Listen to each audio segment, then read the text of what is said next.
তাহলে loud speaker একটু দিচ্ছি স্যার, সামনে দুটো আছে কয়েকজন ওয়েলকাম মেসেজ। জি স্যার দিচ্ছি।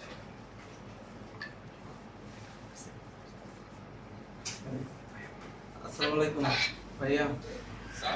হ্যাঁ ভাইয়া, ইমরান কি খবর? তোমার শরীর কেমন এখন? আমি আছি আলহামদুলিল্লাহ ভাই, আপনি কেমন আছেন?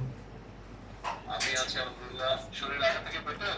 জি আলহামদুলিল্লাহ ভাইয়া, আমার তো সার্বক্ষণিক আপনার তত্ত্বাবধানে আছি, নাসির ভাই আপনার নির্দেশে সার্বক্ষণিক আমার তত্ত্বাবধানে আছে।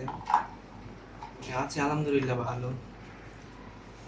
অপারেশনটা বেশি হয়ে গেছে আর কি ভাইয়া, আমার 24টা অপারেশন হয়েছে, এখনো এক পায়ে অপারেশন থিয়েটারে যেতে ইচ্ছে হয় না। আচ্ছা, আরো কি বাকি আছে অপারেশন? অপারেশন বাকি আছে কিন্তু আপাতত এখন না, কিছুদিন পরে স্টেবল হইলে আর একটু আস্তে আস্তে ধীরে ধীরে হবে আর কি। জি। আচ্ছা আচ্ছা আচ্ছা। কতদিন সময় লাগতে পারে ডাক্তার বলেছে কিছু? মিনিমাম 1.5-2 বছর বলছে, মিনিমাম টাইম আর কি। ঠিক আছে, তুমি টেনশন করবো না, আমরা সবাই আছি, আমরা আপনি সবাই আপনি ভাই প্রথম থেকে আছেন আমার পাশে, আমি এটা শুনে আমি আত্মবিশ্বাস পেয়েছি, সেই থেকে আমি উঠে দাঁড়ানোর চেষ্টা করতেছি। আমার পাটা তো আসলে থাকার মতো না ভাই। আপনাদের দোয়া ভালোবাসা আমি দেশ এবং দলের জন্য সার্বক্ষণিক। টেনশন করো না, ইনশাআল্লাহ আমরা যেভাবে হোক তোমার যতটুকু সম্ভব আমরা তোমাদের সুস্থ করবো। ইনশাআল্লাহ ভাই, টেনশন করবো না। ইনশাআল্লাহ। ঠিক আছে, তাহলে সাহস রাখবা, আল্লাহর উপরে বিশ্বাস রাখবা, ইনশাআল্লাহ তুমি সুস্থ হয়ে যাবে। আবার কিছু করবা আমার তো মাঝখানে 5ই আগস্টের আগে ভাইয়া ঝামেলা হয়ে গেছিল, ইয়াতে শেখ হাসিনা আমাকে দেখতে আসছিলেন। তো উনি বলে আমাকে, ওনাকে আপা বলতে। তো আমি বললাম আপনি আমার পায়ে গুলি করছেন, আমি তো আপনার লোক না, আপনাকে আপা কিভাবে বলবো। সাথে তৎকালীন স্বাস্থ্যমন্ত্রী ছিল।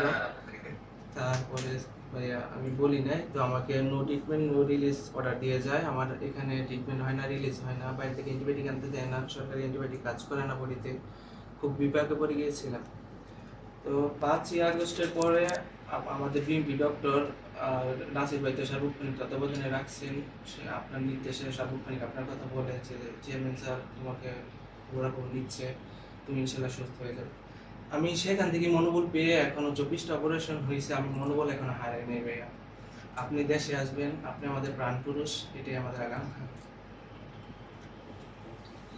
ঠিক আছে, আপনি আমাদের সুস্থ থাকবা, টেনশন করবে না, ঠিক আছে? ভাইয়া ইনশাআল্লাহ আবার কথা হবে। ভাইয়া আমি ঢাকা কলেজ ছাত্র দলের সাবেক সহ প্রশিক্ষণ বিষয়ক সম্পাদক, আর বর্তমান 37 সদস্য কমিটিতে আহ্বায়ক সদস্য আর কি। ভাই আমার জন্য দোয়া করেন। নিশ্চয়ই ইনশাআল্লাহ, তুমিও দোয়া করো আমার জন্য। জি অবশ্যই ভাইয়া। আসসালামু আলাইকুম। আসসালামু আলাইকুম। আসসালামু আলাইকুম।